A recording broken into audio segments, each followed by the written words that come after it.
Então, boa noite a todos novamente. Então, sejam todos bem-vindos ao 6º Encontro Técnico Científico de Agronomia. Então, ele é um evento pensado e organizado pelo curso de Agronomia da Universidade Alto Vale do Peixe, com o intuito de integralizar estudantes, professores e profissionais envolvidos no ramo da produção e qualidade de alimentos, além de comemorar o Dia do Engenheiro Agrônomo, que foi comemorado no dia 12 de outubro, na última semana. O evento ele tem assessoramento do Departamento de Extensão, Cultura e Relações Comunitárias da Uniarp e parceria com o CREA Santa Catarina e a Associação dos Engenheiros Agrônomos da Região de Caçador, a AEAC. Durante a realização deste evento serão abordados os seguintes assuntos. Na palestra de hoje é com a doutora Elisa Souza Hort, que nos traz o tema Monitoramento e Degradação de Agrotóxicos. Amanhã o tema será o papel das propriedades rurais na preservação ambiental, com o palestrante Celso Albuquerque Júnior, que é o secretário do Meio Ambiente do Estado de Santa Catarina. E na quinta-feira, dia 22, teremos uma palestra sobre receituário agronômico, com o palestrante Matheus Mazon Fraga, gestor da Divisão de Fiscalização de Insumos Agrícolas do Estado, SIDASC. Palestrante de hoje, Elisa Souza Hort, fez doutorado em Química pela Universidade Federal de Santa Catarina, na área de catálise de organofosforado. Realizou pós-doutorado na Universidade Federal do Paraná, na área de nanomateriais. Recebeu diversos prêmios nacionais e internacionais. Fez parte da diretoria da Sociedade Brasileira de Química. Faz parte do Conselho Consultivo Editorial de Jovens Pesquisadores, do jornal Chemical Reviews. Desde 2012, é professora adjunta do Departamento de Química na Universidade Federal do Paraná, onde lidera o grupo de pesquisadores de pesquisa em catálise e cinética. Quais são os principais interesses? Degradação e monitoramento de pesticidas e simulantes de armas químicas, química de organofosforados e segurança química, desenvolvimento de nanocatalisadores, enzimas artificiais, biocatalisadores e catalisadores sustentáveis derivados do lixo, funcionalização de nanomateriais e geração de hidrogênio. Com a palavra, doutora Elisa Souza Hort. Olá, muito obrigada pela sua apresentação e obrigada por esse convite de estar aqui. Realmente eu já falei anteriormente para a Caroline, mas eu sou uma grande entusiasta desses eventos, né, podemos chamar de eventos acadêmicos, né, ou seja, eventos para a gente sair um pouco da nossa zona de conforto, né, ou talvez nem tanto zona de conforto, porque eu sei que as disciplinas são difíceis, mas é sempre bom a gente falar um pouco sobre outras coisas além do que a gente vê na sala de aula, né. Então, deixa eu compartilhar aqui minha tela, a gente conversa.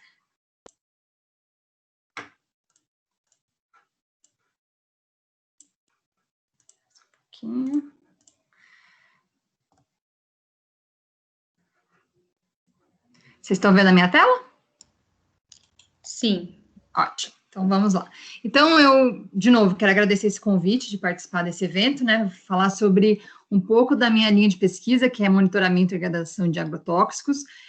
Eu sei que é um evento voltado para o curso de agronomia, e eu acho que a gente tem várias conexões nesse trabalho que eu faço, porque primeiro tem a palavra-chave aí que vocês estão vendo, agrotóxicos, né? Aliás, eu acho, assim, que eu fiquei muito feliz de ser convidado para esse evento, porque eu acho muito legal a gente ter essa interdisciplinaridade, né? A gente unir as expertises de diferentes áreas, porque é assim que a gente consegue melhorar o que a gente faz, né? Então, antes de começar a falar um pouco da minha pesquisa, eu gosto de falar um pouco sobre a questão de... Deixa eu marcar o tempo para não exagerar, né? Tá. Falar um pouco sobre a importância do que está por trás do que eu estou fazendo, que está por trás de muita coisa importante acontecendo, que é a própria ciência, né? Vocês estão aqui nesse evento para discutir muita ciência sendo feita, e o quão importante é isso para a formação de vocês. Eu falo bastante sobre isso e gosto de empolgar sobre isso, porque para vocês perceberem a oportunidade que vocês estão tendo. Infelizmente, a gente não pode estar presencialmente, né? Eu adoraria estar em Caçador, na verdade, né? Eu até não falei no começo, eu sou de Caçador originalmente, nasci aí. Eu adoraria estar presente aí, mas de qualquer forma, teremos outras oportunidades, eu espero, e vocês com certeza terão outras oportunidades desse tipo de evento. Mas que grandes oportunidades são essas, né? Da gente poder falar sobre assuntos diferentes que a gente está vendo na sala de aula, ou talvez aplicações que a gente vê na sala de aula. Porque lá adiante, na carreira de vocês, os profissionais que vocês vão se tornar, não vai importar a nota. Eu sei que agora importa, né? A gente tem que ter um mecanismo de avaliação, mas depois vocês vão levar só o conhecimento. Que é isso, é esses debates, as discussões, é esse poder de senso crítico que vocês vão criar, né? Então, daí a conexão que eu faço, por que vocês têm que se importar com a ciência, né? Eu acho que eu não preciso, espero que eu não preciso convencer vocês de se importar com a ciência, porque vocês já estão estudando, estão já se formando e sabem a importância que tem isso, né, na nossa sociedade e para o mundo. Mas aqui eu cito algumas coisas, por que eu acho que tem que se importar.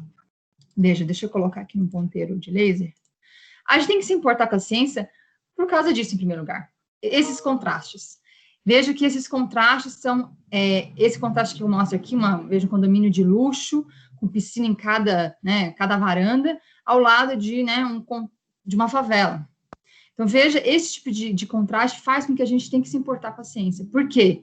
Porque a ciência resolve isso. Os países onde tem as menores desigualdades sociais são os países que mais investem em ciência. Os países que têm uma ciência de ponta são os países mais ricos, digamos, os países que conseguem ter mais oportunidades para as pessoas. Essa conexão já está feita. Tem inúmeros estudos mostrando isso. Então, por isso que a gente tem que, em primeiro lugar, se importar com a ciência. Porque ela está aqui sempre para resolver muitos problemas na sociedade. E, mais recentemente, eu posso citar, né, o que está acontecendo com a gente. Por que a gente tem que se importar com a ciência? Por causa desse tipo de cenário, né? Essa foto que foi muito emblemática, né, que a gente viu alguns meses atrás, lá em Manaus, essa ocorrência, isso que a gente está passando agora, que é o motivo que eu não posso estar aí presencialmente hoje. A Covid que nos atingiu, essa pandemia que nos atingiu. A gente já, veja, o mundo já chega a mais de 1 milhão de mortes. A gente tem que se importar com a ciência, porque a ciência está aqui em prol da Covid. Não em prol, a favor dela, no caso, em prol em resolver esse problema. A gente está, eu vou falar um pouco mais de novo sobre isso, mas a ciência está trazendo todas as recomendações de organizações que são confiáveis, todas as recomendações que a gente está conseguindo sobreviver hoje com a Covid, que a gente está sabendo lidar melhor hoje com a Covid, vem da ciência. E eu vou falar um pouco mais, porque a gente tem que se importar com a ciência, né? Se a gente analisar aqui, esse gráfico, só para ilustrar rapidamente, que aqui nesse eixo X é quanto de artigos é publicado, ou seja, que é apenas um dos indicadores de quanta ciência é feita em diversos países. E aqui no eixo Y é quanto que se investe em pesquisa, em ciência e tecnologia naquele país. Veja, aqui existe uma relação direta. Quanto mais se investe, mais se publica, obviamente. O Brasil, hoje, ele tem um papel, ele conquistou nos últimos anos, né? Um papel bastante importante, a gente é muito referência em diversas áreas no mundo inteiro, nós somos o 13º país que mais publica no mundo. E olha que interessante, mais de 90% da pesquisa, da ciência brasileira, é feita dentro das universidades, como as de vocês. Então, isso é uma coisa muito importante, porque a gente tem que valorizar cada vez mais esse espaço que a gente tem, as universidades que a gente tem, porque isso está sendo cada vez mais atacado. Se diz que não é importante, se diz que se está se retirando investimentos em ciência e tecnologia. Veja aqui, eu coloco até uma notícia recente, que a gente está sofrendo uma ameaça muito forte de um corte que vai realmente colocar uma situação muito crítica a ciência no ano que vem, ou seja, a gente está lutando para reverter isso. Por quê? Quase tudo que se faz ciência hoje no Brasil são nas universidades. Existem muitos outros órgãos importantes que fazem ciência, não estou desmerecendo, mas aqui é um papel que eu estou falando do papel onde vocês estão, nas universidades, e o quão importantes são isso para a ciência brasileira, para a ciência mundial e para a nossa sociedade. Veja aqui esse outro gráfico que é da Unesco, que ele tem vários, né, muitas bases e números, eu não quero entrar em detalhes, eu quero mostrar o seguinte, que ele fala o seguinte, que se a gente olhar essas barras verdes indicam o PIB daquele país, ou seja, a riqueza, quanto mais rico é. Essas barras alaranjadas é quando se investe em ciência e tecnologia. Essas aqui, essa vermelhinha aqui, é quantos pesquisadores tem naquele país, e aqui, azulzinho, as publicações. Existe uma relação direta, não existe muitas publicações, nem muitos cientistas, se não tiver um PIB alto. Ou seja, países ricos sabem que tem que investir em ciência e tecnologia, que isso vai levar à produção de ciência, que é o que a gente precisa. É que um país rico precisa. Né? Então, a gente viu até episódios recentes, né? Eu acho que foi alguns 5 anos atrás, a China estava numa super crise, né? Quer dizer, uma crise nos padrões deles, né? Porque eles têm um crescimento anual absurdo. Qual foi a primeira coisa que eles fizeram? Eles começaram a investir em ciência e tecnologia. Eles não começaram, bom, então estamos em crise, vamos todo mundo economizar, vamos todo mundo regular, não vamos mais investir aqui, não vamos mais investir em ciência e tecnologia, não vamos mais investir em universidades nem em educação. Vamos parar com isso, porque estamos em crise, vamos todo mundo ficar quietinho em casa, que daqui a pouco passa. como em alguns outros lugares estão sendo feitos. Na China, não. O que eles fizeram? Bom, a gente está passando uma crise, então vamos investir pesadamente em educação, pesadamente em ciência e tecnologia, que a gente vai sair disso. E é assim que estão saindo, né? Então, é só para lembrar o quão importante esses, né, essa esfera que vocês estão presentes, as universidades, a educação, você está se formando e se profissionalizando, isso é muito importante. E é o caminho.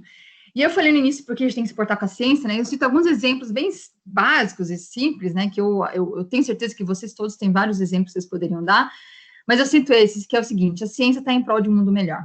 A gente tem diversas evidências disso. A gente tem evidências que mostram, provavelmente, que isso aqui é um absurdo, né? O que tem retornado um pouco isso agora, o que é um total absurdo, mas a gente sabe que o mundo é dessa forma. Que a gente sabe que a gente viu agora os astronautas há pouco tempo, né? Que a gente viu várias filmagens mostrando como que é o nosso globo, quais as repercussões disso para a navegação e para tantas outras, né? Tem tantas outras consequências. Eu coloco aqui o exemplo do Zika vírus, que foi uma descoberta brasileira, né? Todas as repercussões, todas as complicações, que vinham desse vírus da Zika, foram descobertas no Brasil. Ou seja, isso foi uma revolução para a gente conseguir lidar com esse problema. A gente rapidamente conseguiu controlar, rapidamente conseguiu entender como lidar com isso. Agora, a gente já sabe, por exemplo, a gente tem uma vacina da dengue que está chegando, também desenvolvida no Brasil. Então, vejam, a ciência realmente está em prol de um mundo melhor. Aqui é um exemplo que eu sempre cito, tá? Não é coincidência, não estou querendo puxar o saco de vocês, porque eu sei que é uma agrônoma, mas eu sempre cito isso. Que a ciência está em prol de uma das necessidades básicas principais que os humanos têm, que é comer, a alimentação. Então, a nossa comida, digamos, uma das formas, eu acredito, né, pelo menos isso é muito falado no Brasil, que uma das formas de produção de alimentos que foi revolucionário foi criado por Sérgio Hanna. Foi uma agrônoma que ela foi, inclusive, foi indicada ao Prêmio Nobel, e ela mudou completamente os fundos da agricultura brasileira, que vocês devem saber. Ela tem uma história fantástica, ela criou uma nova forma de fixação de nitrogênio, e que isso revolucionou toda a forma que a gente, né, como se começou a plantar. E isso economizou bilhões de inseticidas, e isso talvez seja a maior consequência, porque o Brasil hoje é o terceiro maior exportador mundial de soja, e o segundo maior produtor mundial de soja. Veja, isso, eu falei que a ciência está em prol da necessidade básica da alimentação, mas isso também está em prol de fomentar a nossa economia. Se é o terceiro maior exportador e segundo maior produtor, significa que é uma parte importante, uma parcela importante da nossa economia brasileira. Graças à ciência, graças a essa mulher aqui, com certeza. Tem um texto muito bacana do Herques Escobar, aliás, quem conhece os textos dele, ele é fantástico. Ele fala: você come ciência brasileira todos os dias, no café da manhã, no almoço, no jantar. Quem puder dar uma lida nesse texto, que é legal. E aí eu vou falar do outro termo, uma outra coisa que a ciência está em prol, que é, obviamente, a nossa sobrevivência. Veja, a descoberta da penicilina foi revolucionária para curar várias doenças graves. E agora as vacinas, que a gente sabe que ela economiza bilhões de tratamento, ela salvou milhões de vidas, vem salvando bilhões de vidas, ainda vai salvar muitas vidas, né? Então, numa época que a gente está se discutindo muitas questões da vacina, espero que a gente lembre quão importante, quão revolucionário foram as vacinas para aumentar a expectativa de vida dos humanos, para melhorar a qualidade de vida, né? Graças a vacinas. E eu finalizo falando da importância da ciência, né? Como eu falei, é só um breve comentário, que eu acho que eu sou uma entusiasta da ciência, e falar sobre isso é muito legal, e é sempre bom a gente lembrar disso, né? Para a gente continuar repercutindo isso, ou seja, continuar divulgando isso ao nosso redor para conscientizar as pessoas ao redor quão importante é isso. Quão importante, por exemplo, é investir em ciência. A ciência, vai ser a forma que a gente vai vencer a pandemia. A gente está vencendo a pandemia graças à ciência. Todas as recomendações de saúde, uso de máscara, distanciamento, tudo isso está sendo milimetricamente calculado por cientistas. A gente tem estudos ao redor do mundo, das pessoas passando dias e noites, encontrando formas de como lidar melhor com isso, como saber ter os cuidados, e agora, né, como saber como tratar. A gente vê que a gente tem muitas mortes, a gente está conseguindo melhorar o atendimento, o tratamento dessas pessoas infectadas com novas indicações para os cientistas. A gente tem a vacina que está quase chegando aí. Eu sei que para muitas pessoas acham, nossa, mas que demora, né? Como que a vacina não saiu? Gente, faz só 7 meses que isso aconteceu, né? Uma vacina normalmente demora mais de 5 anos para sair, para ter segurança, para garantir a segurança para as pessoas. E gostaria que a gente tenha, ainda em novembro, a gente vai ter uma vacina. Né? Então, a gente está com várias vacinas, mais de 15 vacinas já em estágios bem avançados, graças à ciência, graças a vários cientistas ao redor do mundo que estão empenhados em resolver esse problema, que vai, com certeza, salvar muitas vidas no futuro, né? Porque a gente sabe que a Covid não vai sumir, vai estar aí. Então, a gente tem que ter a vacina para conseguir sobreviver isso. Então, com isso, que eu quero, a mensagem que eu quero passar nisso é, principalmente, abraçar esses eventos científicos, abraçarem o papel que vocês têm, tendo essa oportunidade de ter acesso a conhecimento, ter acesso à ciência. E tentem propagar isso, para demonstrar a importância, porque vocês estão aqui, têm o privilégio de estar estudando. Quantas pessoas não podem estudar, não entendem isso? Vocês têm o privilégio de vão se tornar profissionais, que vão ter essa responsabilidade com a sociedade, né? Estamos chegando em épocas de eleições em breve, então vejam, lembrem disso, da importância da educação, da importância do ensino, das universidades, da importância da ciência. Pensem em candidatos que valorizem isso, tá, gente? Eu não vou fazer propaganda para ninguém, obviamente, mas é muito importante a gente lembrar que a ciência é o pilar de qualquer país, desenvolvimento de qualquer país. Então, a gente tem que pensar nisso, não pode dissociar. Mas, eu vim falar, além de falar sobre isso, que isso eu acho que foi um pouco surpresa para a Carol, né? Eu falei que eu ia falar algumas coisinhas e espero que ela não se importe com isso, mas agora eu vou falar propriamente no tema da minha palestra, que é a questão de monitoramento e destruição de agrotóxicos. Então, eu começo com a seguinte pergunta: estamos seguros? Né? E quando eu falo estamos seguros de uma guerra química. Porque, veja, a gente tem várias notícias alarmantes relacionadas a isso. A gente teve no último ano, né, esse ano também, liberação recorde de agrotóxicos. Vocês trabalham com isso. Então, a gente teve vários agrotóxicos que eram proibidos e foram liberados novamente. A gente tem várias situações envolvendo agrotóxicos, por exemplo, intoxicação de pessoas que trabalham com isso, ou aqui, intoxicação de crianças, né? A gente viu isso há um tempo atrás em Goiás. A gente tem, inclusive, denúncias de pessoas sendo atacadas utilizando agrotóxicos como arma química. Quando eu falo de agrotóxicos, eu falei no início, eu já vou falar logo adiante, agrotóxicos e armas químicas são muito, muito parecidas, por incrível que pareça. Inclusive, elas foram criadas juntas, né? Teve um alemão que estava tentando criar um pesticida, um inseticida novo lá, numa empresa que ele trabalhava, e ele acabou chegando numa arma química. Então, na verdade, elas são bem parecidas quimicamente, inclusive o jeito que elas vão reagir. Então, não é à toa que eu vou falar agora de agrotóxicos e armas químicas juntos. A gente tem vários casos de uso de armas químicas, a gente acha que é uma coisa do passado, da guerra, da Segunda Guerra Mundial, mas não é. A gente teve o caso aqui sendo usado na Síria, a gente teve casos de atentados, né, por exemplo, aqui, que aconteceu contra o espião russo na Inglaterra, um bairro residencial, que, né, inclusive, deixou todo o bairro imobilizado. Teve aqui a morte desse meu irmão, do Kim Jong-un, que ele foi morto com uma arma química no aeroporto da Malásia, no aeroporto internacional, cheio de pessoas, cheio de passageiros. Então, não é uma coisa assim tão distante, né? A gente acha que é uma coisa de guerra, mas na verdade é muito presente. E a gente tem várias outras situações de segurança. Por exemplo, teve agora a explosão de Beirute, né, que envolveu um fertilizante. A gente teve aqui contrabandos, então a gente tem um grande problema no Brasil, aqui pelo menos no Paraná é muito forte nas fronteiras, com contrabando de agrotóxicos. Então, ou seja, tudo isso aqui envolve a grande pergunta: estamos seguros? Como lidar com isso? Como a gente consegue remediar isso, neutralizar isso e ter garantir uma segurança que eu chamo de segurança química. Quando eu falo segurança química, isso significa o quê? Manusear tudo isso, armas químicas, agrotóxicos, de forma segura. Manusear, não que a gente vai querer manusear arma química, mas se tiver um ataque, como que a gente vai rapidamente combater isso, né? Então, eu começo citando alguns dados quando eu falo sobre isso. Todo mundo sabe que a fome é um problema seríssimo no mundo inteiro, né? Mais de uma pessoa a cada 9 passa fome no mundo. Isso aumentou muito agora com a pandemia, vocês devem ter visto. E, além disso, a demanda mundial de alimentos é muito maior que a produção projetada.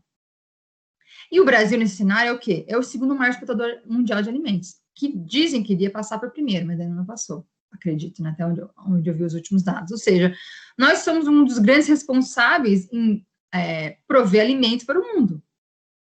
E essa alimentação, e essa produção de alimentos basicamente, ainda hoje, baseado no uso de agrotóxicos.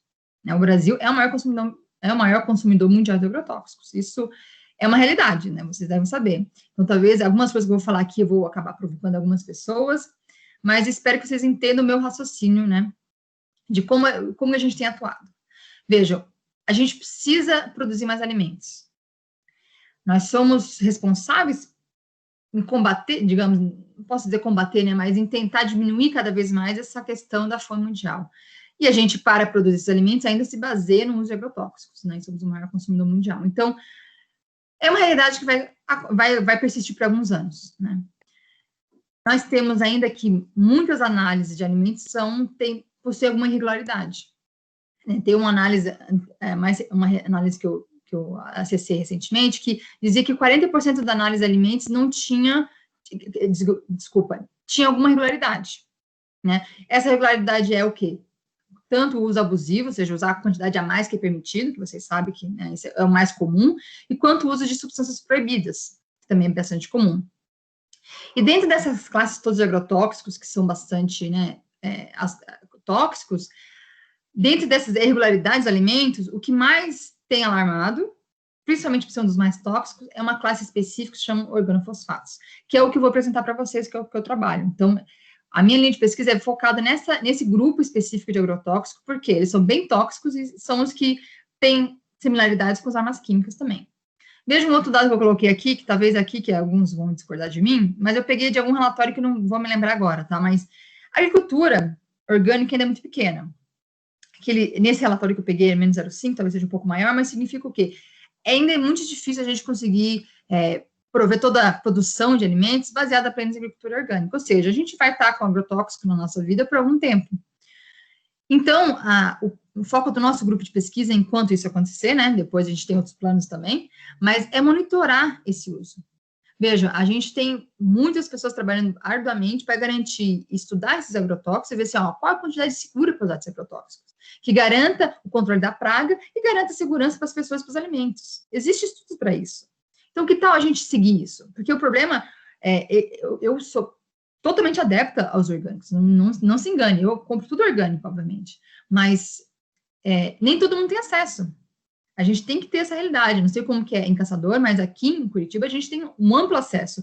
Mas recentemente, inclusive eu estava grávida, eu tive que ir numa cidade grande, queria comprar orgânicos, não encontrei orgânicos. Não encontrei. Então, assim, é uma coisa, ainda tem poucas pessoas que têm acesso a produtos orgânicos. Então, é o seguinte, então, se as pessoas têm que ter acesso a alimentos que vão ser usados agrotóxicos, que a gente garanta segurança nisso. Garanta que a quantidade seja a quantidade permitida e garantir que seja usado substâncias que são permitidos. Então, aqui o foco da nossa pesquisa principal é aqui, monitorar e eliminar, ou seja, monitorar esses usos abusivos, monitorar substâncias que são proibidas e eliminar, no caso de, vou falar logo adiante, no caso de estoques, porque a gente ainda tem grandes estoques de substâncias proibidas. Veja, eu falei do Brasil, né, como se eu estivesse só falando mal do Brasil, mas o uso de pesticida não é um privilégio só do Brasil. Tem muitos países do mundo inteiro que ainda estão usando bastante agrotóxicos. Aqui é um dado que eu tirei desse site aqui, né, que ele atualiza, e vejo pelas corzinhas, ou seja, quanto mais forte a cor, mais utiliza. Então, a gente vê que aqui a Europa, né, bem desenvolvida, usa bastante agrotóxico também. Então, não é um privilégio só nosso, saibam disso, né. E aí, aqui tem alguns dados que eu imagino que vocês devem saber até mais que eu, mas a gente utiliza para conseguir dar a justificativa do trabalho. Vocês sabem, isso está amplamente divulgado, que o agrotóxico é a segunda maior causa de envenenamento mundial, perde apenas para medicamentos. Né? Então, é um problema muito sério de saúde pública o uso de agrotóxico. Não é simplesmente a gente estar usando quantidades, não é simplesmente no alimento final, mas as próprias pessoas que manuseiam os agrotóxicos, famílias e vizinhanças, sofrem com envenenamento. Temos intoxicação com agrotóxicos também que levam a 50% de morte. Isso aqui também são dados que diz que está subestimado, ou seja, esse número deve ser muito maior porque muita gente ainda não registra esses casos de intoxicação. E a gente tem vários dados alarmantes, por exemplo, a gente viu que já se detectou presença de agrotóxico em leite materno, né, além de várias situações. Mas, além disso, além do uso irregular de agrotóxico, uma outra coisa que assusta bastante, que é o estoques. Então, veja, a gente tem um agrotóxico que é proibido, que a gente está constantemente tendo essa mudança na legislação brasileira. Né? Você deve saber, a gente ou libera ou controla. E aí, o que se faz com o que já foi produzido? Os estoques que as pessoas têm. A gente tem que destruir aquilo. né? Então, aí que está o início do título da minha palestra, é destruição. Ou seja, que basicamente eu falo destruição porque é neutralizar. É a gente conseguir fazer, por exemplo, com esses estoques aqui, eu consiga tomar um banho aqui dentro, se eu quiser depois. Ou seja, de tirar, eliminar totalmente a toxicidade. Transformar o que é tóxico em algo que não seja tóxico, né? E que não precise passar pelas formas comuns, né, mais usuais de fazer, que é, por exemplo, queimadas, incineração. Tentar rotas químicas, reações químicas que garantam a segurança deles, né? Então, a gente tem casos disso e também a gente tem muitas apreensões ainda de substâncias proibidas. Veja aqui um avião, esse aqui eu peguei essas imagens da ADAPAR, que é a nossa agência de controle aqui do Paraná. Esse avião que foi derrubado lá na fronteira, cheio de agrotóxico proibidos. Então, o que a gente faz nesse caso? O que a polícia faz? O que a ADAPAR faz? É isso que eles nos procuraram. O que a gente faz com isso? A gente tem que, primeiro, confirmar o que é, né? Então, analisar o composto, dizer qual que é, na medida do possível, tentar rastrear de onde vem, então, isso que a gente está trabalhando agora, ver a rastreabilidade desse agrotóxico, de que país, de que laboratório, se possível, e destruir. Vamos acabar com ele, vamos eliminar ele e acabar com sua toxicidade. Então, esse é o nosso desafio. Mas, como eu falei antes, os agrotóxicos têm uma grande relação com as armas químicas, né? Qual a relação? A estrutura química. Então, a estrutura química aqui, eu coloquei uma estrutura genérica, ela está presente, esse R aqui é algo genérico, que pode ser vários elementos químicos, que, variando aqui, ele pode ser uma arma química ou um agrotóxico, por incrível que pareça. Então, isso justifica o fato que os organofosfatos são tão tóxicos. Por isso que a maior parte dos organofosfatos são cada vez mais sendo proibidos. E justifica o fato que eles são usados como armas químicas, né? Se a gente consegue ser muito letal com um agrotóxico, que mata muito bem os insetos e consegue causar muitos danos para os seres humanos, então vamos piorar, né, aumentar a letalidade dele e usar isso como arma química. Então, criou-se grandes estoques de armas químicas durante as guerras, né? Segunda Guerra Mundial, Primeira Guerra Mundial. E aí, por causa disso, esse grande estoque de armas químicas se tornou um problema, porque se estimava até pouco tempo atrás que a quantidade de estoques de armas químicas nos Estados Unidos seria capaz de destruir o mundo, né? Então, essa organização aqui, que é a OPCW, Organização para a Proibição de Armas Químicas, ganhou o Prêmio Nobel da Paz em 2013, justamente pelos esforços em acabar com as armas químicas. Então, eles fizeram um trabalho muito bacana, onde eles uniram vários países e começaram a destruir, ou seja, neutralizar essas armas químicas que cada país tinha, para justamente livrar o mundo dessas armas químicas. Por quê? Porque o uso de armas químicas é extremamente...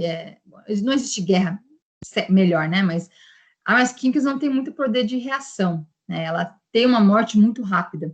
E o custo dela é muito baixo. Veja aqui o custo né? Veja que esses números são meio estranhos, né? O custo de destruição por quilômetro quadrado. Então, armas convencionais está estimado em torno de $2 mil, e química, $600. Ou seja, é muito mais barato você usar armas químicas. Mas existe essa convenção para a proibição de desenvolvimento, produção, armazenamento e uso de armas químicas, que quase todos os países do mundo inteiro fazem parte. Para quê? Vamos ter uma guerra, mas não vamos usar armas químicas. Essa é a convenção. Quem que não faz parte? Alguns. Angola, Egito, Coreia do Norte, Somália e Síria. Tem surpresas, né?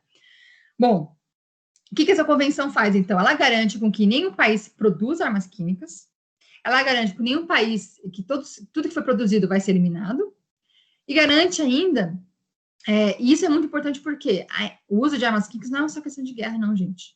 Temos muitos, como eu acabei de citar ali algumas notícias, tem muitos casos de ataques terroristas usando armas químicas, né? Então, existe essa convenção, é importante porque ela faz todo o monitoramento das indústrias do mundo inteiro, porque poderiam ser potenciais produtores, digamos, de armas químicas, né? Então, só para citar um exemplo de como são, né, letais, né, essas armas químicas, aqui eu citei algumas conhecidas, sarin, soman, o gás VX. Como que eles atuam, basicamente? Eles atuam inibindo uma enzima essencial para a nossa sobrevivência.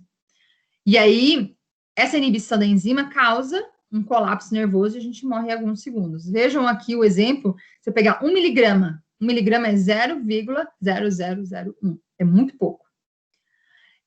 De sarin, isso em 0,27 segundos inibe a enzima. Então, é extremamente fatal as armas químicas, né? Veja, 1 miligrama é 0,0001 grama, é muito pouco. E aí, em 0,27 segundos, é capaz de inibir a enzima e levar à morte. Então, e aqui eu coloco algumas estruturas para mostrar como elas são relativamente simples, né? Então, agora, existe, então, uma grande preocupação quando se trabalha com agrotóxicos, também olhar para esse viés das armas químicas, né? O Brasil, inclusive, está preocupado com isso, todos os países estão, porque é um perigo iminente, os ataques terroristas, por exemplo, né?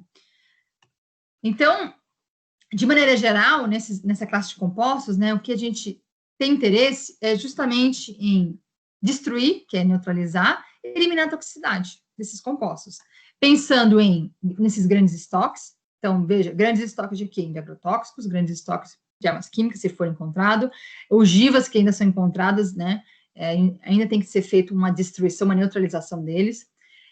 Ataques, então, a gente conseguir, em situações de ataques químicos, seja de armas químicas ou agrotóxicos, como a gente consegue ter medidas profiláticas?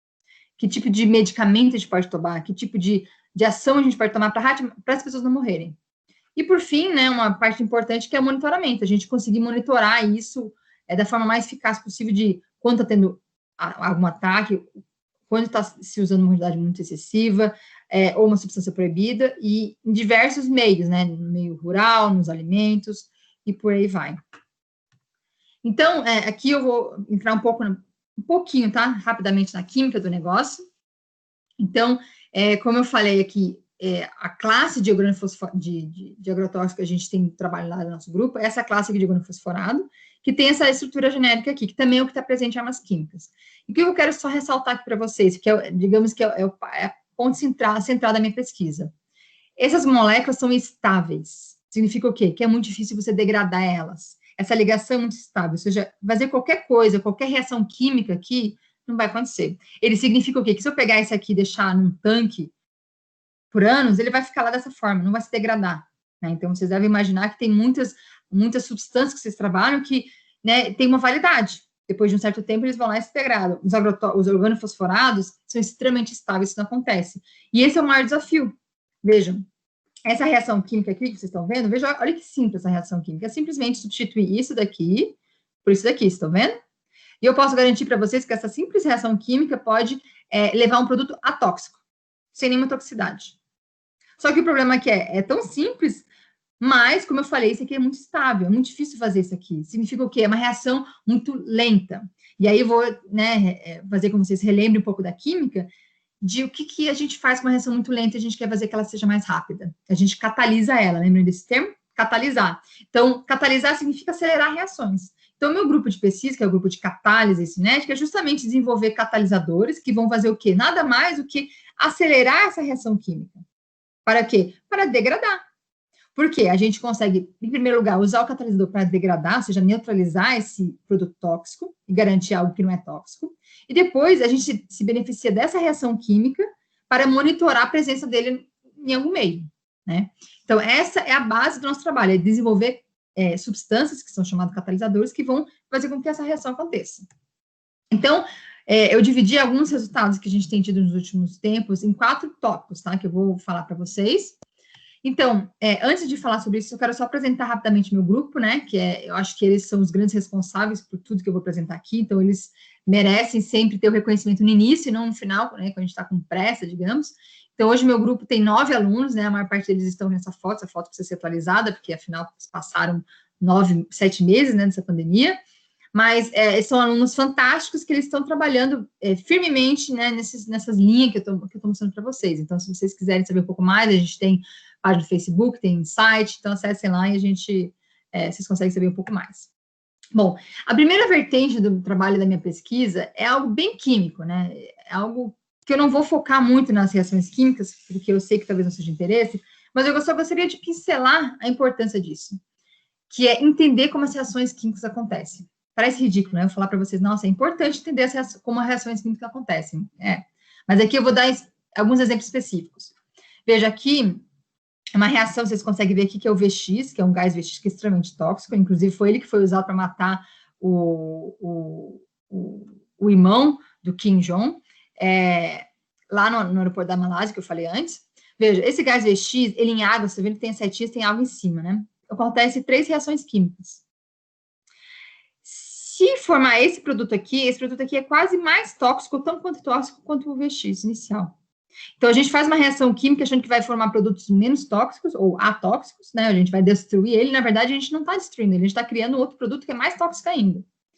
Então, uma vertente muito forte do meu grupo é justamente estudar isso aqui. Como que acontece isso? Quem que é formado? A gente caracteriza, né, todos os produtos certinhos para saber a estrutura química, para saber como que esse processo acontece, para garantir que, de fato, que no final eu estou formando algo que não é tóxico. Então, né, acho que aí eu consigo justificar bem a importância de entender as reações químicas.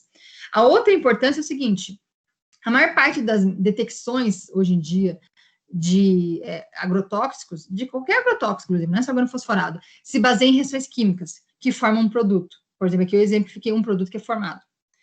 Só que a gente vê vários trabalhos mostrando que por exemplo, eles criam um sensor, um detector, e aí vão lá e varrem, sei lá, 50 pesticidas diferentes. E dizem que é ótimo, né? Eles vão lá e dizem que cada um detecta tal concentração e tá ótimo. Só que a gente está mostrando é que a forma que esse sensor detector vai interagir com cada um dos agrotóxicos é diferente.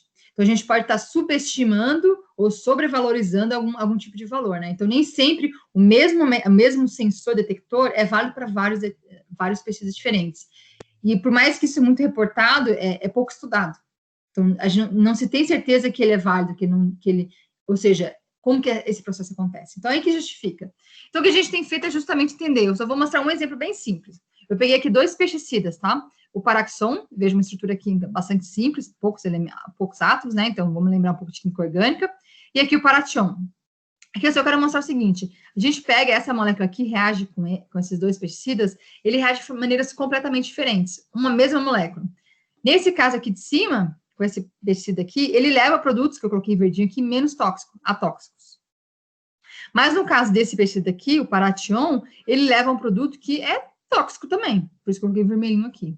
Então, veja, o mesmo, digamos, agente neutralizante que eu iria usar, não é válido para 2 pesticidas diferentes, né? Ele tem que ser seletivo para cada um deles, a gente tem que modular isso para cada um tipo de pesticida. Então, a gente tem que criar um protocolo de degradação, de neutralização para cada pesticida. E isso é bem pouco estudado, né? Porque é difícil estudar essa química, principalmente porque é tóxico, a gente está trabalhando com muita coisa tóxica, né?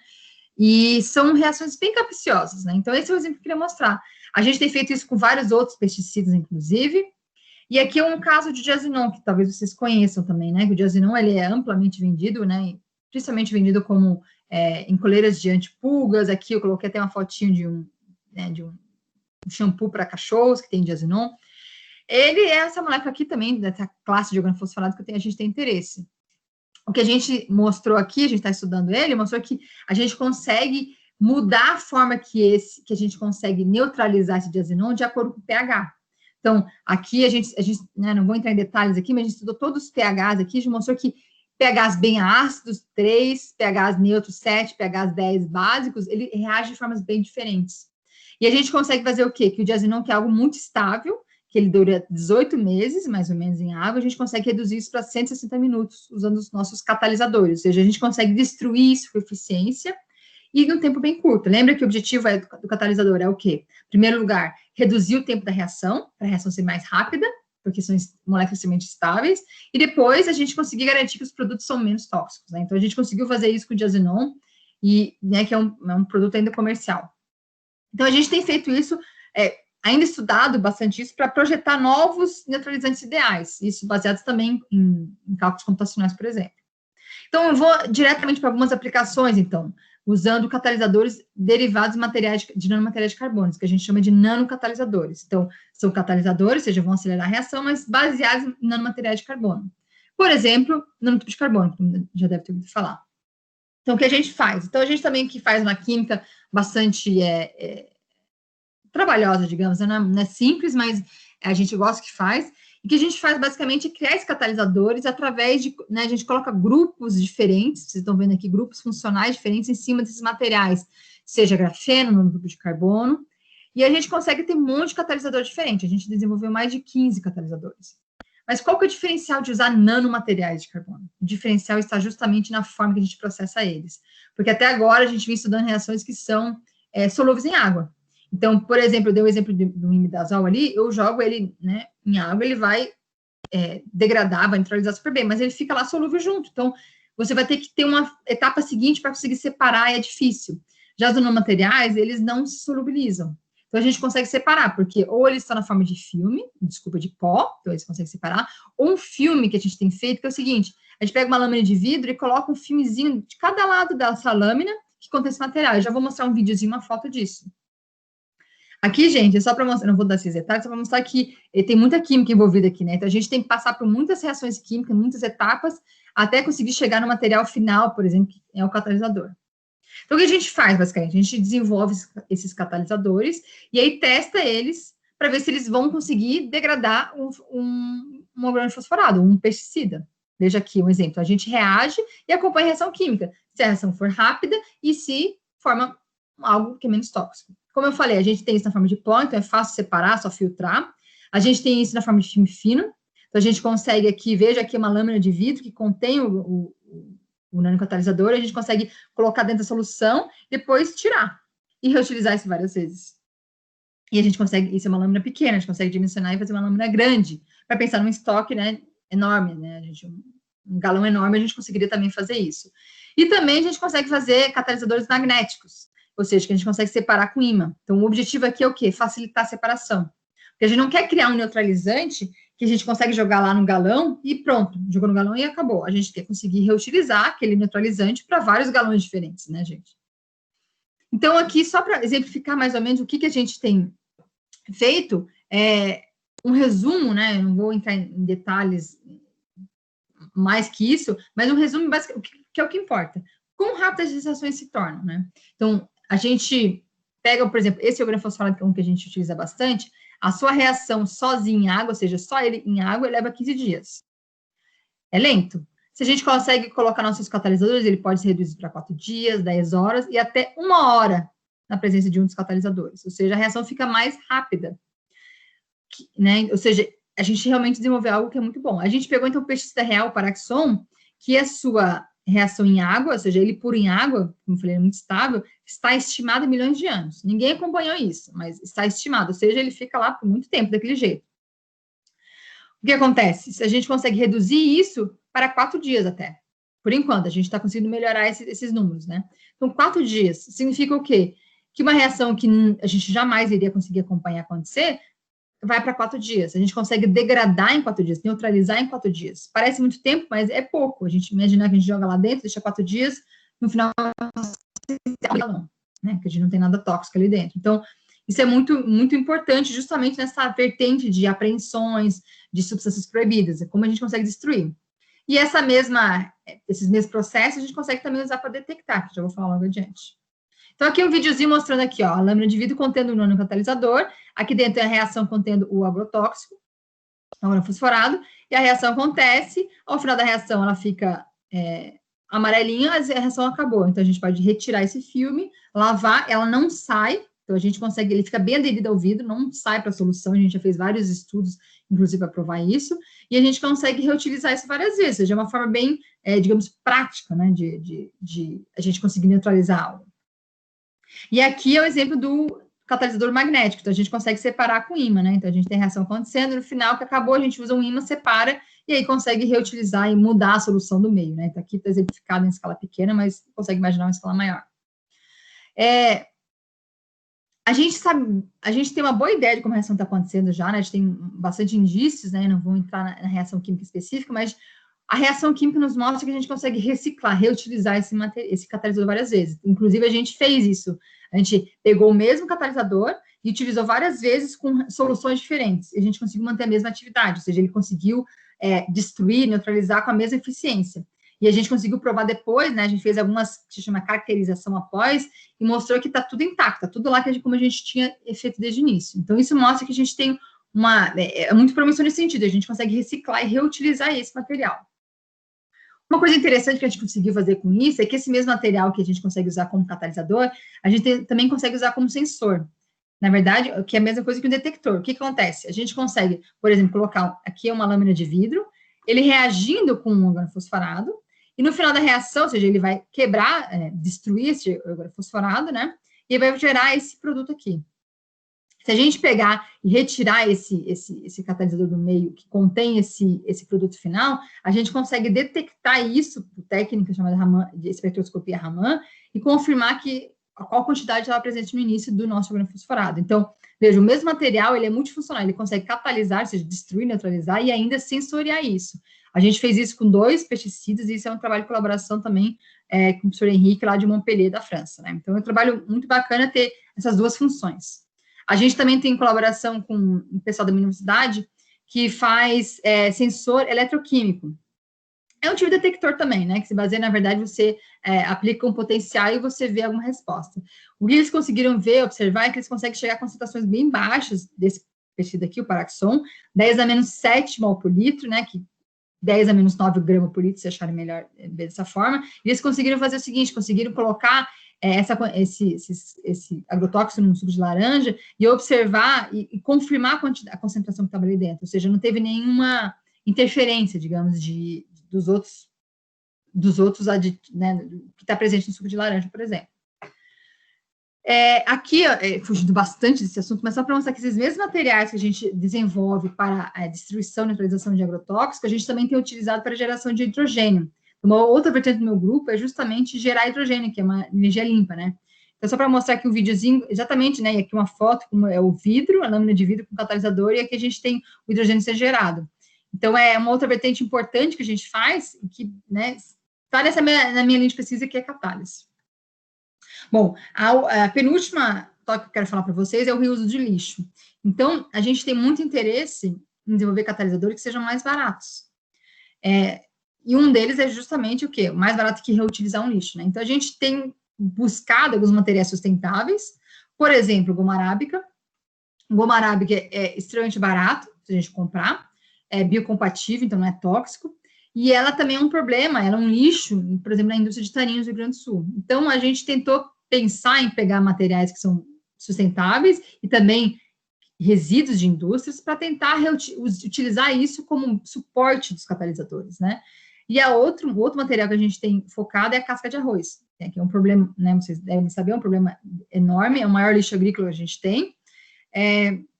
Então, a gente também a gente também pegou esse resíduo e usou como suporte para agrotóxico, como suporte para degradar agrotóxicos. A gente tem feito isso também com quitosana, que é com casca de camarão, e alguns outros materiais que a gente está estudando ainda. Então, o que a gente fez?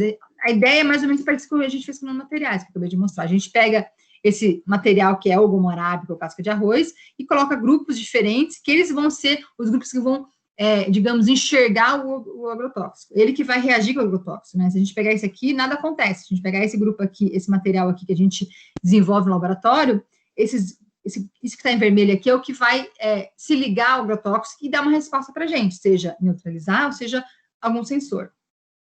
Então, aqui é só um esquema mostrando que quando a gente trabalha com resíduos, são muitas etapas, né? Cada uma dessas setinhas aqui é uma reação química que a gente tem que fazer. Então, é bastante trabalhoso, mas no final a gente consegue ter a casca de arroz ou ela sólida, ou ainda a gente consegue ter ela na forma líquida, a gente consegue dissolver ela.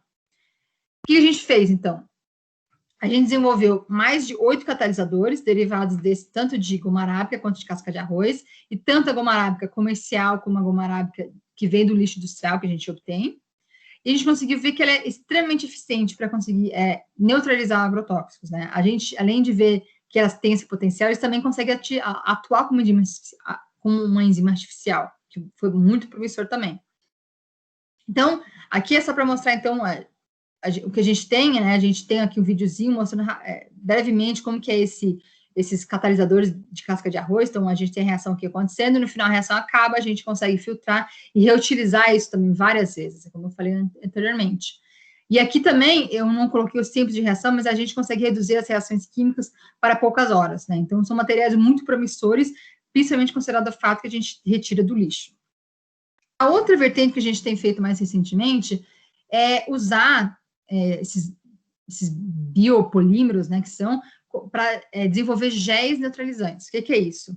Um problema muito sério que a gente tem é a intoxicação, tanto de quem utiliza, aplica, né, os organofosforados, os agrotóxicos, quanto nas empresas e por aí vai. Então, a ideia dos géis neutralizantes é justamente um gel que você poderia, uma pomada que você poderia passar no corpo, e ela vai te salvar, digamos, ela vai inibir qualquer tipo de intoxicação. Então, a gente mostrou aqui o fato que ele, vocês podem perceber aqui que ele está incolor, aqui fica amarelinho, é justamente que ele consegue, todo agrotóxico que estava em contato com a pele, ele consegue absorver dentro dessa pomada aí, né? Então, a gente está fazendo vários estudos, esse aqui é um resultado bem preliminar, mas a ideia é justamente desenvolver pomadas, aerosóis, que a gente consegue passar no corpo, né? Talvez depois, mais adiante, em tecidos, que ele consegue garantir que a gente não vai se intoxicar. Então, ele consegue neutralizar quando a gente está em contato com, né, seja arma química ou agrotóxico.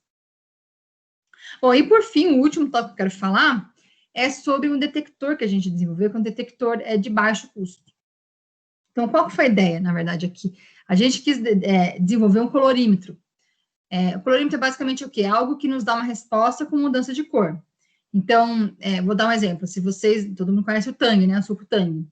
Quanto mais pó eu colocar num copo, mais forte vai ficar a cor, né? Então, a gente sabe que existe uma relação direta entre a cor e a quantidade que a gente coloca de material. Aí, nesse caso, o meu exemplo é Tang. E essa relação entre cor e quantidade é fundamental para várias análises, né? Uma delas, a análise agrotóxica. Então, a gente consegue criar sensores, detectores colorimétricos, que a gente consegue mudar a cor, e pela intensidade da cor, a gente consegue dizer quanto que tem de agrotóxico ali, e alertar, né, se passou da quantidade, seja lá o que for. O problema é que a maior parte, hoje em dia, dos equipamentos que medem isso são espectrofotômetros, que é um equipamento grande, que tem uma fotinha aqui mostrando. E a gente quis baratear isso, então a gente criou algo, inicialmente aqui de isopor, vocês conseguem ver, baseado em 2 LEDs, onde a gente consegue ter aqui no meio, aqui a solução que contém agrotóxico, e aqui a gente tem 2 LEDs, que pela diferença de potencial aqui, a gente consegue relacionar isso e tirar medidas importantes de quanto que tem de agrotóxico ali dentro. E a gente usando o quê? Basicamente 2 LEDs e esse isopor. Isso aqui custava menos de R$10. Claro, sem contar o multímetro, que eu sei que é caro, mas assim, só o aparato, né, custou menos de R$10. Então, a gente fez, na verdade, essa ideia surgiu em aula experimental de laboratório, que a gente estava só com equipamento, eu vi que os alunos estavam ficando entediados, ficar lá no equipamento, a gente criou isso para cada aluno ter seu próprio equipamento. E o legal é que ele funciona muito bem, veja, aqui é um resultado experimental usando equipamento, e aqui é o resultado experimental usando esse colorímetro, que a gente chama colorímetro artesanal. Veja que é praticamente a mesma curva, e esse resultado aqui que eu obtenho é quase o mesmo, né? Então, ele é muito bom, ele funciona muito bem. Então, a gente pensou, bom, vamos tentar fazer isso, melhorar um pouco, ou seja, a gente tirou o isopor, porque o isopor fica toda hora virando, e colocamos uma madeira aqui, né? E estamos esperando ver se alguém algum dia quer comercializar isso, né? Porque a gente, inclusive, patenteou isso. Que aí a gente consegue usar esse dispositivo aqui para detectar agrotóxicos reais. Então, a gente começou, por exemplo, com Paration, e a gente consegue aí, pela cor que acontece aqui, pelo número que a gente mede, a gente consegue criar uma escala de toxicidade. Né? Então, a gente está fazendo essa colaboração com a DAPAR, para justamente tentar criar um mecanismo rápido, que, por exemplo, os fiscais possam utilizar em campo. Né? Porque aqui, pelo menos, aí deve ser a mesma coisa, se colhe a amostra e se manda para análise, e aí faz uma análise que são caras e duram, às vezes demora 30 dias para ver esse resultado, né? Então, a ideia é fazer uma triagem inicial, digamos, no campo com esse detector, né? Ele não vai substituir completamente, mas a ideia é realmente melhorar essa triagem. Então, o que a gente fez? A gente conseguiu, por exemplo, detectar esse Paration aqui em 5 minutos. A gente conseguiu repetir isso 10 vezes com menos 3% de erro. Ou seja, ele foi muito eficiente para detectar isso aqui em apenas 5 minutos. Com outro pesticida aqui, o Paraxon, a gente conseguiu detectar isso em 10 minutos. Né? Então, ele foi também é um tempo bastante curto, e a gente conseguiu também ter um erro de menos de 4%. Então, esse sensor, esse colorímetro, digamos, super simples, foi bastante eficiente. Aí, depois, a gente tentou pensar só um pouquinho. Um outro problema muito sério, que vocês sabem, que é o uso do glifosato, né? O glifosato é um problema mundial. A gente tem um uso muito abusivo de glifosato. E é uma molécula, olha, uma molécula danada de trabalhar, né? Primeiro, para analisar glifosato, confirmar a presença de glifosato é extremamente trabalhoso, caro, porque é uma molécula tão pequena que ela é difícil de enxergar. As diversas técnicas a gente tem dificuldade. Então, a gente tentou, e a maior parte das análises requerem uma infraestrutura de laboratório, equipamentos, né? Então, a gente pensou idealmente no glifosato. E a gente conseguiu criar, de fato, um sensor colorimétrico para o glifosato. Então, o glifosato, no início, ele é incolor, e a gente reage com uma molécula que ele se torna colorido. E a presença dessa confirma primeiro que o glifosato está ali presente. Então, a gente consegue fazer isso como uma forma de detecção do glifosato. A gente conseguiu fazer isso, essa análise dura 10 minutos, a gente conseguiu repetir isso 10 vezes com menos de 10% de erro. Funcionou super bem. Já publicamos isso e patenteamos. E a ideia, então, agora a gente está trabalhando agora em conjunto com pessoas para a gente conseguir ver o efeito de interferentes. Então, a gente misturar, agora fazer essa análise em amostras reais. Então, a gente vai receber amostras de verduras e alimentos que estão contaminados, não só com glifosato, mas com outros fosforados, a gente tentar ver qual que é o efeito de interferentes. Mas acreditamos, baseado na análise de estruturas químicas, ou seja, o que eu sei que está lá presente, que isso aqui deve ser bem seletivo ao glifosato, né? Mas isso eu vou ter que falar numa próxima fala. Bom, e a outra vertente que a gente está trabalhando, entrando fortemente na área de armas químicas, né? Eu falei lá no início, até agora não mostrei o resultado, porque trabalhar com arma química é bastante perigoso, em primeiro lugar, e é super controlado, né? Então, poucas pessoas do mundo conseguem trabalhar com armas químicas, porque existe o controle justamente da OPCW, que eu falei lá no início. O que você trabalha, então? Você trabalha com simulantes, com moléculas que são parecidas com armas químicas, mas têm uma toxicidade muito menor. Por quê? Tudo isso que a gente tem feito aqui, a gente acha que tem potencial também para lidar com problemas ligados a armas químicas, lidar com ataques terroristas, né, a gente tem várias situações recorrentes que eles encontram, por exemplo, uma ogiva contendo uma arma química. O que se faz com aquilo? A gente tem um ataque químico, né, provável ataque terrorista. Qual arma química foi utilizada? Como que a gente consegue atuar para salvar as pessoas? Né? Que medidas profiláticas? Existe algum gel que a gente pode também criar, uma ação rápida? Então, muitas da ciência que a gente está fazendo, que está voltada para agrotóxico, ela também pode ser estendida para armas químicas. Né? Então, a gente começou a pensar nisso num colorímetro também. Então, a gente usou o mesmo colorímetro que eu acabei de falar para detectar um simulante Tabum, que é uma arma química. Né? A gente conseguiu também fazer isso, está trabalhando nessa vertente. Na verdade, agora tem vários alunos meus trabalhando nessa vertente, porque, de novo, só com simulantes, né? A gente, para ter a autorização de trabalhar com armas químicas, a gente vai no laboratório conveniado, que é ou na Holanda ou no Exército Brasileiro, a gente consegue também fazer isso. Mas a ideia é a gente conseguir ajudar esses diversos órgãos justamente no combate a essas substâncias, né, que são extremamente tóxicas. Então, eu não queria me estender muito, justamente porque eu sei que é cansativo, né, esse modo virtual, então eu gostaria de ver se vocês tiverem perguntas e tal, mas aquela minha pergunta inicial que eu falei, se estamos seguros, eu acho que talvez um pouco, mas a gente precisa ficar mais, né? Eu provoquei no início falando que a gente, né, a realidade do uso de agrotóxico ainda vai ser uma constante por alguns anos, e a gente precisa, então, saber lidar com isso, a gente precisa saber viver com isso. Saber usar as quantidades permitidas, saber usar as substâncias permitidas. A gente tem casos, né, do exemplo aqui de ataques químicos também, desastres químicos, né? A gente tem problemas, várias ocorrências acontecendo, então a gente precisa estar preparado para isso. Então, eu acho que eu mostrei algumas ferramentas que a gente está trabalhado para isso. A gente tem primeiro tentado entender como que as reações químicas acontecem, sem entrar muito em detalhe, mas simplesmente para mostrar a importância dessa ciência básica que está por trás. A gente, então, desenvolve catalisadores que conseguem, né, por exemplo, na forma de filme, a gente consegue ter essa lâmina de vidro que a gente consegue inserir no meio e separar facilmente, utilizar várias vezes. E aqui a gente consegue reduzir o tempo de reação, né? Um processo que demora milhares de anos para acontecer, vai em poucas horas. A gente consegue utilizar lixo, então a gente desenvolve catalisadores baseados em lixo, por exemplo, de casca de arroz, que economicamente é muito bom. E a gente está muito envolvido nessa parte de detector, né? A gente criar sensores mais rápidos, né? Que façam, por exemplo, uma análise de 5 a 10 minutos, com vários agrotóxicos, inclusive o glifosato, e mais agora, recentemente, com armas químicas. Né? O principal geral que a gente tem feito é entender, destruir e monitorar. Né? E aqui eu faço um outro slide final, assim, que a gente está atuando fortemente nessa questão de desastres químicos, porque a gente está cheio de notícias que tem nos alarmado, né? A gente tem, aqui é uma foto do ataque terrorista que aconteceu no Japão, no metrô do Japão, uns anos atrás, usando arma química. Aqui, que eu já comentei antes essa notícia, né, que foi morto uma arma química. A gente teve ataque agora, a explosão agora em Beirute, ou seja, são desastres químicos, que a gente precisa estar preparado para lidar com isso, e a gente, no Brasil, ainda é muito pouco preparado para isso, né. A gente tem, veja, ainda o uso muito digamos, a aplicação de agrotóxicos ainda é muito perigoso no Brasil, que a gente tem muito caso de intoxicação, a gente tem apreensões de agrotóxicos ilegais, então veja o volume de apreensões aqui, o que a gente faz com isso, né? Então, eu acho que tudo isso que a gente trabalha nessa vertente, a gente tem que se preparar também para emergências químicas, né? Eu coloco aqui a foto estádio, o Brasil foi palco de vários eventos importantes internacionais, ainda vai ser, então a gente tem que estar preparado para esses eventos de emergências químicas, né? Por exemplo, ataque terrorista, a gente não está. Então é por isso que agora o nosso grupo está trabalhando fortemente junto com a Polícia Federal, aqui com a Polícia Científica do Paraná, com a DAPAR, justamente para tentar criar protocolos para a gente conseguir lidar com essas emergências, né? A gente teve aqui um caso muito recente que eu vou falar para vocês, de um opositor russo, né?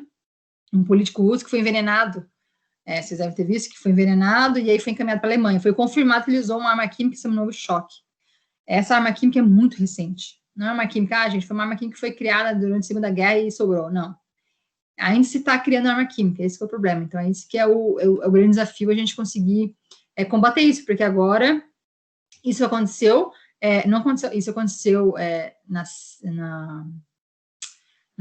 fronteira com a Rússia, a gente teve o caso na Inglaterra, teve o caso na Malásia, ou seja, esses usos de armas químicas estão muito próximos da gente, não é algo de cena de guerra, digamos, né? Então, a gente tem que estar preparado para lidar com isso. Então, acho que esse é um resumo de como importante a gente lidar com esse tipo de situação, né?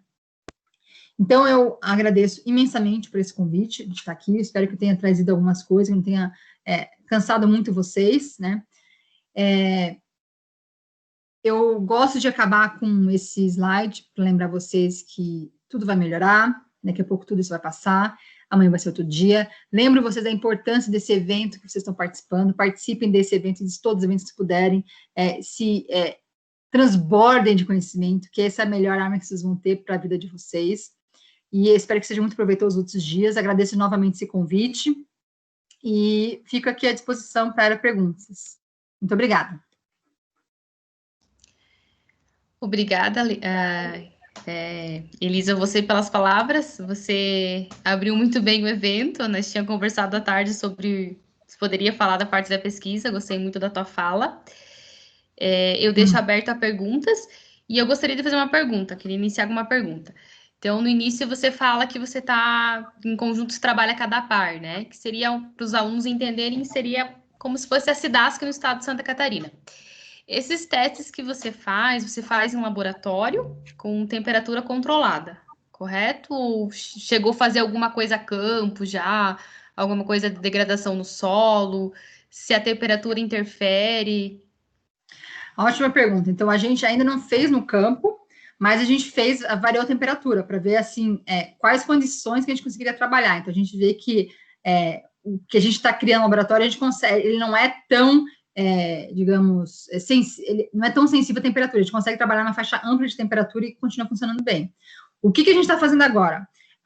Que a gente trabalha, claro, com amostras perfeitas, digamos, né? A gente trabalha com um composto químico puro, que a gente sabe que está lá. Então, agora a gente está fazendo o seguinte, a DAPAR, ela nos concedeu acesso a amostras contaminadas que eles têm em colaboração com o Catecpar, que faz as análises para os agrotóxicos.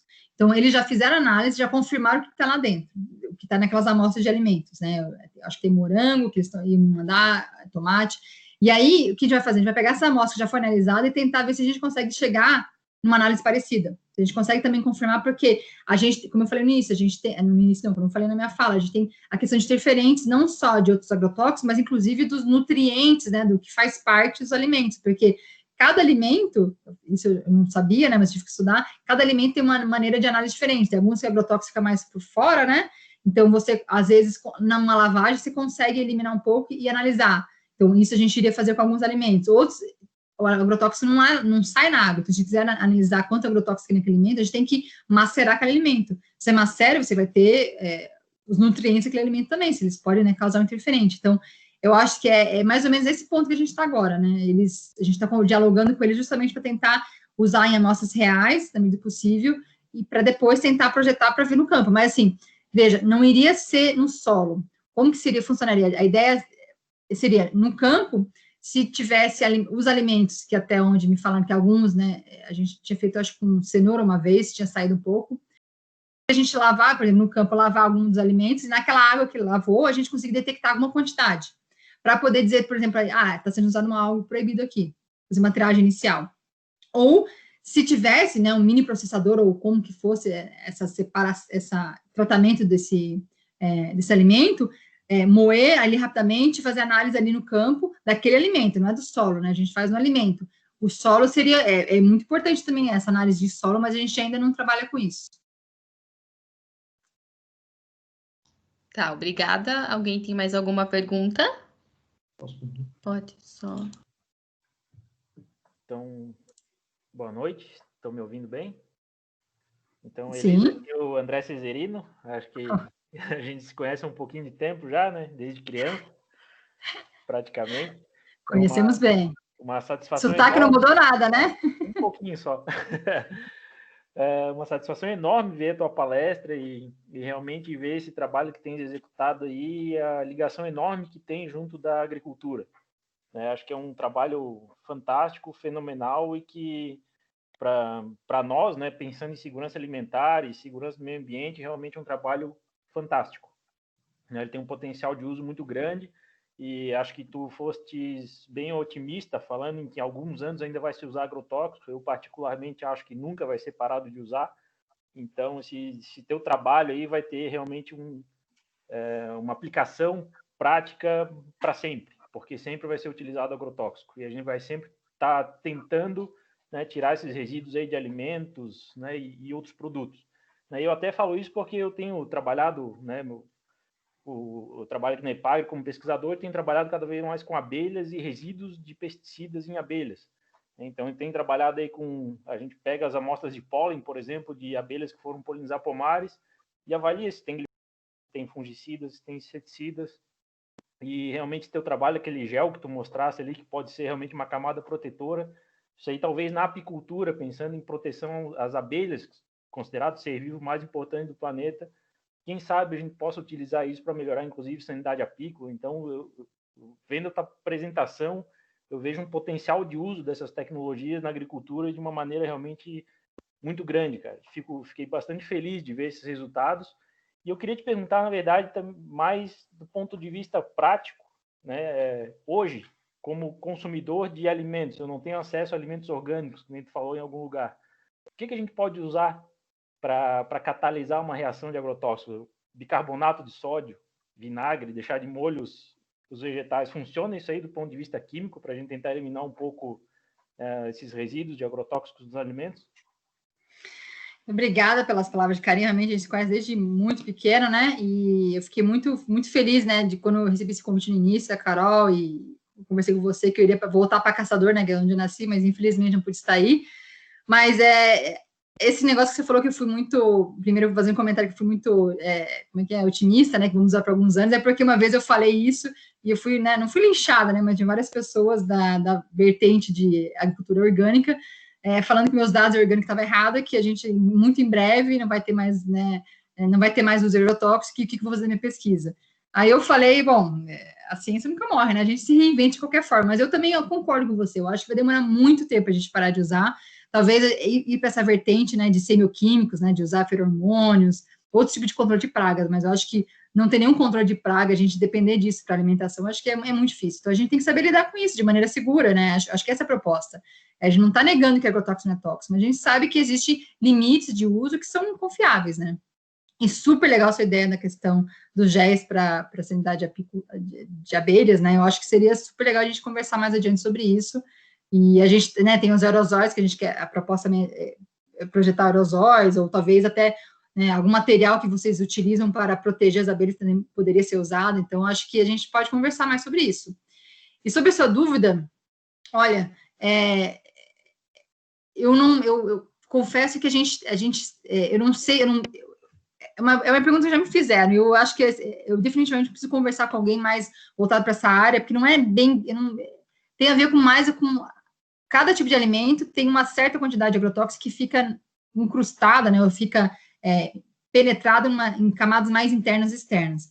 Então, eu não sei, esse sistema de lavagem é válido para vários tipos de alimentos diferentes, né, eu não fiz esse estudo, eu não conheço mesmo, então eu não sei quão eficiente é para alimentos diferentes. eu posso dizer que se eu pegar bicarbonato de sódio e colocar com um organofosforado em água, essa reação demora muito tempo para acontecer. Muito tempo. Não é o tempo que demora, por exemplo, o tempo que normalmente deixa a lavagem. Só que a ideia, né, pelo que as pessoas falam de usar bicarbonato, não é degradar propriamente o agrotóxico que está na verdura, na fruta, é remover, né? Então, esse desprendimento agrotóxico, infelizmente, eu não consigo responder porque eu não trabalho com isso, né? Eu confesso que eu tenho que procurar alguém para me responder isso, porque eu não sei qual que é né, qual a eficiência desse processo. Eu acredito que tenha uma certa eficiência, sim, mas eu acho que depende muito de cada alimento. Tanto que eu acho que depende, porque tem alimentos, indo nessa vertente aí que a gente está fazendo análise agora de vários frutas e verduras, tem alimentos que tem que macerar bastante para a gente conseguir extrair o agrotóxico, de tão interno que fica o agrotóxico no alimento. Então, não é tão fácil, né? Então, acho que é mais por aí. E aí, eu aproveito para já fazer um comentário com relação a essa tua pergunta, e eu vi uma pergunta que está escrita aqui também, com relação à degradação, né? Porque é bem interessante entender que o catalisador que a gente está fazendo, ele é para degradar, mas ele não vai degradar e garantir que o seu alimento fique seguro.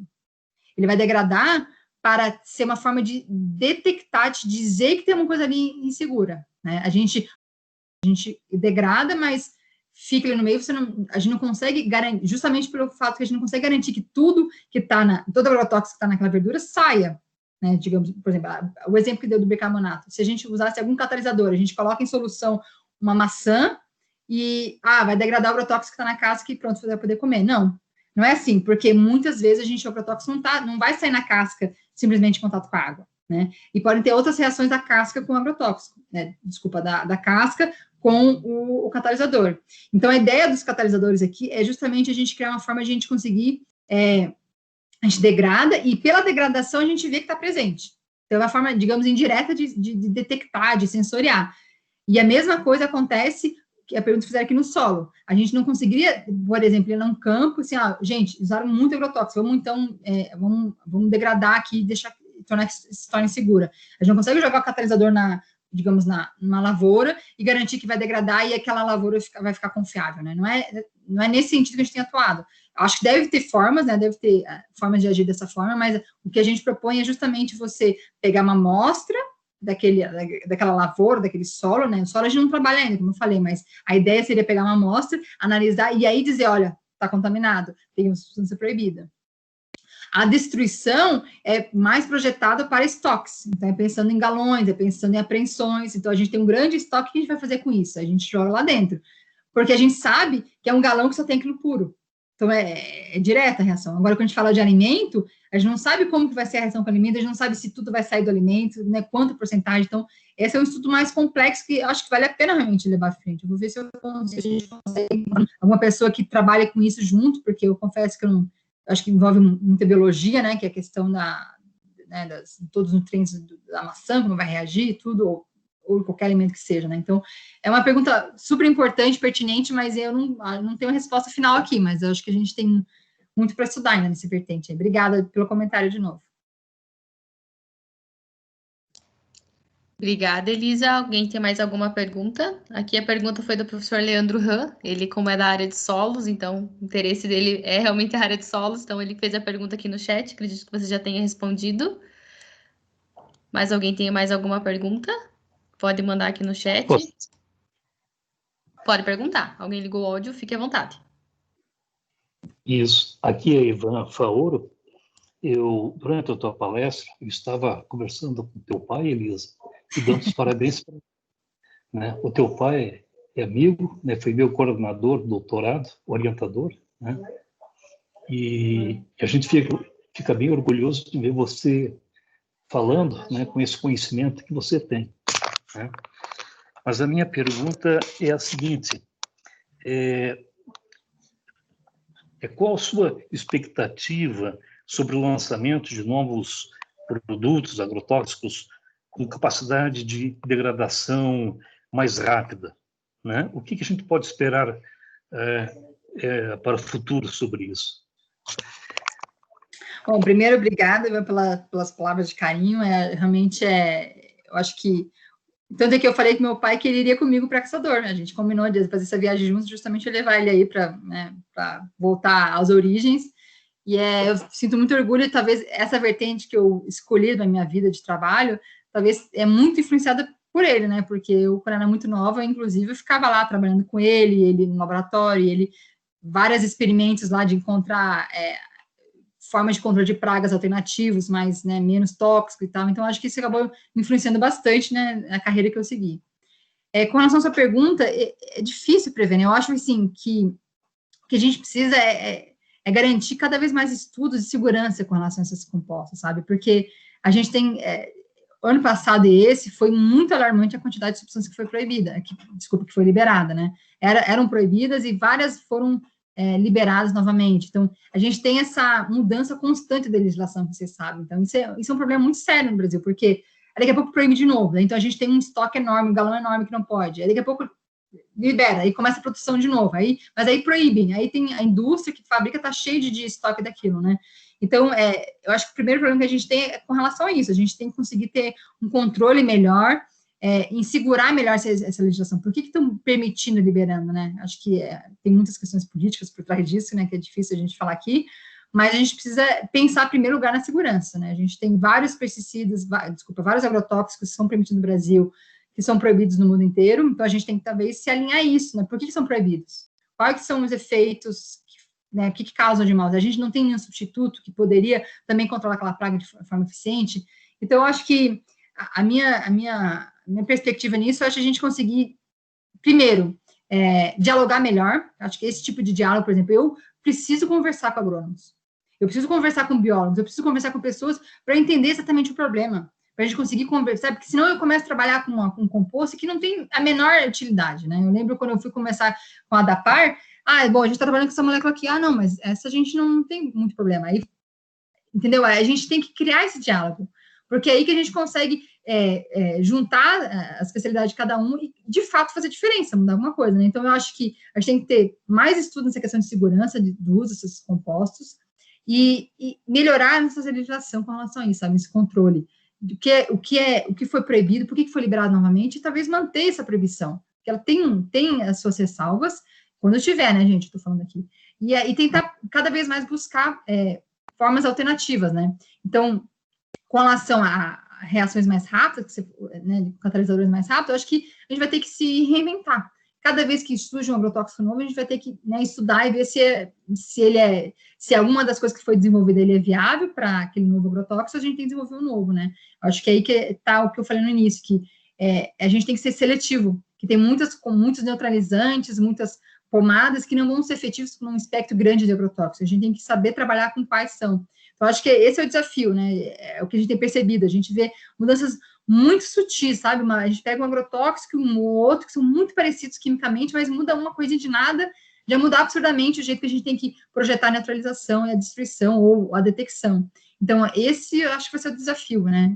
Mas ainda eu acho que o desafio maior é a falta de diálogo, né? A gente está caminhando para isso, mas a gente precisa criar mais eventos, talvez, conseguir criar centros de... como que eu posso dizer? Eu acho que a gente tem que ter um diálogo melhor, sabe? Não estou culpando ninguém, isso é minha culpa, né? Eu estou buscando isso, né? Eu acho que é esse papel que a gente tem. Mas a gente tem que, como eu falei, cada vez mais conversar com seus pares, para a gente conseguir resolver esse problema juntos, porque não é um problema da química, não é um problema da agronomia, é um problema que envolve tantas áreas diferentes que cada um sabe como lidar com cada parte disso, né? Elisa, tem mais uma pergunta aqui no chat. Então, fechei no vídeo, desculpa. Então, quer que eu... acabei de ver, deixa eu ver aqui.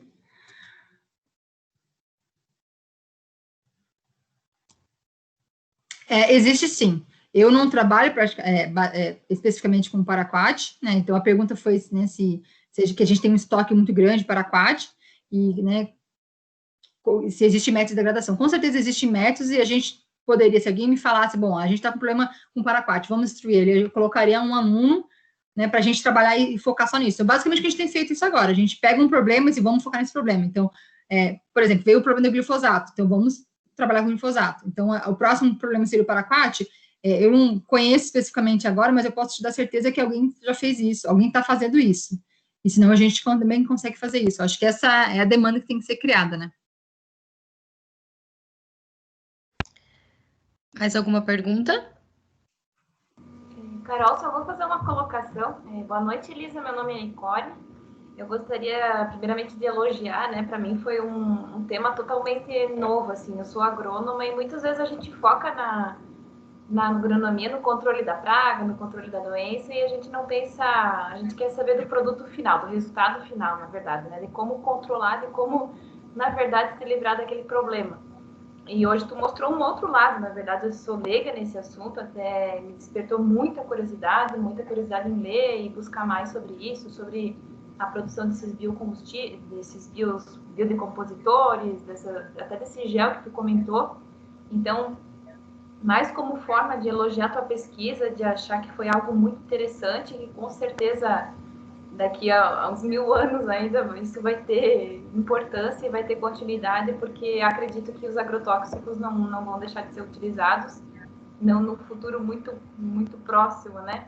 Então, acredito que a pesquisa de vocês vai ter sempre uma aplicação, vai dar continuidade. Então, para mim foi muito válido, assim, a gente às vezes tem uma visão, né, de controlar uma praga, controlar um patógeno, só que a gente não vê o outro lado, né? Se vamos usar um agrotóxico, então qual que é a forma mais correta? Será que existe alguma estratégia de degradar? Então, tu mostrou esse outro lado, e aí, como tu falou ali no final, né? É preciso unir a parte que vocês estão pesquisando com a agricultura, com a agronomia, para tentar se desenvolver alguma coisa que seja boa para todos, né? Então, só gostaria de te parabenizar, para mim foi muito, muito válido, e eu acho que para os alunos também, para os demais professores, só agregou conhecimento para todos nós. Muito obrigada e parabéns. Muito obrigada, Nicole, pelas palavras, pelo carinho. Assim, como eu falei no início, é uma honra estar aqui, falar sobre isso. Eu adoraria muito estar aí presente com vocês, né? Mas eu gosto muito do que eu faço.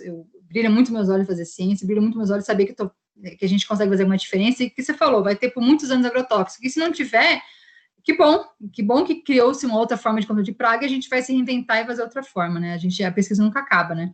Que nem, por exemplo, eu falei antes das armas químicas, né? Uma coisa que eu achava que é antigo e aí está voltando de outras formas, né? Então a gente se reinventa. Eu gostaria muito de... Você falou uma coisa, deixa eu me lembrar o que eu ia falar. Comentário que você falou no final. Me empolguei que eu falei que eu gostava. Acho que dessa união da parte de vocês, da química com a agronomia, né? Acho que fazer essa ligação. Ah, sim, isso é super importante. Eu acho que é isso que eu preciso muito, sabe? Conversar mais com vocês. E eu fiquei muito feliz de conseguir transmitir, sabe? Eu fiquei com muito receio não que você não tivesse a capacidade de entender, óbvio que não, vocês sabem muito mais que eu, mas eu consegui falar alguma coisa que chamasse a atenção de vocês, né? Então eu fiquei muito, muito satisfeita, muito feliz de estar aqui, muito, muito alegre de poder compartilhar com vocês isso. E eu espero, e estou sempre à disposição, né? Espero que a gente consiga juntos trabalhar e podem sempre contar comigo e que a gente consiga juntos nessa batalha aí, né?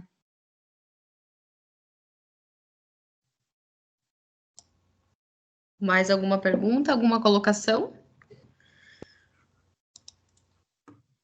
A Juliana agradeceu a presença. Obrigada a você por participar do nosso evento. Alguém tinha levantado a mão também, eu acho que acabou... Oi, Carol, sou eu. Ah. Estão vendo, né? Sim, tá. Então, o professor Leandro, aqui do curso de agronomia, parabenizar a professora Elisa primeiro pela trajetória, né, de reconhecimento pela ciência, pelos seus pares, pela comunidade científica, pelo trabalho que tem realizado, né, e, acima de tudo, um assunto de grande importância, né, que tem uma relação muito direta aí com a agronomia, mas muito além disso, né, uma relação direta com nós, consumidores, né, de alimentos, né, e nós que buscamos sempre alimentos mais saudáveis, né. A pergunta que eu gostaria de fazer para a professora, acho que não diz respeito especificamente ao trabalho, eu já fiz umas perguntas no chat, né, como é que tem sido possível fazer ciência numa universidade federal, né, em épocas com poucos recursos? Vocês têm trabalhado com iniciativa privada, com empresas, com as empresas, as mesmas empresas que hoje fabricam os agroquímicos, os agrotóxicos, né? Eu acho que eles também têm interesse em conhecer como que elas podem degradar esses produtos, porque daqui a pouco, né, sobrou uma reação lá, não deu certo, né? Então, como é que tem sido essa interação com a iniciativa privada, professora?